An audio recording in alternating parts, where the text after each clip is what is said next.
Ay, ayan na nga. Meron na tayong Urbano. Sinabi ko na sa'yo, makikimik ito na ating kapitbahay. Ay, di binigyan niya kami itong Urbano. Mga nawa. Ay, talaga bang sana ay meron din naman lang katsagay. Away, huy. Anong ka pa na naman?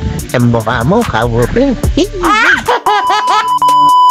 Hello, say hi to my video. Dito naman tayo sa ating mga kawayang in-order din sa taga dito lang guys. Sabay 150 lang isang papayas. Sila na magdadala. Ay, di tayo na kapayas at magpuputol nito guys. Ito nga para guys ay pandali natin dito sa ating banyo na ibawal natin sa loob. Tunay nga napakatrabahan ng kawayang area. Ay, sabi ko, bakit hindi na bumili nung payas na ang madalay? Ay, sabi maganda daw ore at kahirap din nga magmamutol. Ay, diya.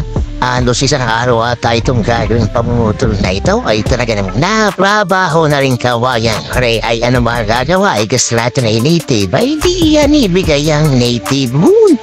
Masay kalagad na ng ating bufer at ng ating kubo dito. Ay di talaga namang tiis tayo dito sa kawayan matrabahong gawin. Pagkatapos na rin makayas at maputol, abay ibigay pa ito. Guys, at hindi nang maaaring itagay agad kasi nga man ay nilipis daw yung kawayan pag pinako ay di maditipo. May ito nga pa rin yung ating pasilip sa nakakalat nga naman. Ang radyo na yung nag-aayos pa. Ay ano, nalagay na agad natin sa ating banyo guys. Tigat kagad tayo, buta kaya banyo ka rin may electric pan. Ito siya ng banyo. Diyos ko pa, muliligo ka na napal-electric pan pa. Sabi naman kabulit ko ay nilagay lahat kasi sobrang init maglagay nitong kawayan ito at sobrang trabaho. Kaya nilagay mo na dyan sa armada. Hanggang sa mayroon ay wala pang tatanim din naman ba? Ay, klase ako makakabinyag dito. Ay, talaga magkakahayaan pa. At wago ay diwa nga naman. Ay, syempre, kabukira na may magtatrabaho din na yan for today's guy. Gagawa tayo ng mga hardin. Ay, haraman o yung pangpaso. Ay, bahala na kung anong ating maisip. Sabi kaya ayusin itong vertical garden na ito. Ay, dito at sisimulan natin. Ay, ang philodendron guys. Ay, alam ko rin nga tawag dito. Ito yung naparamahal din haraman. Kaya manaya ating hati-hatiin.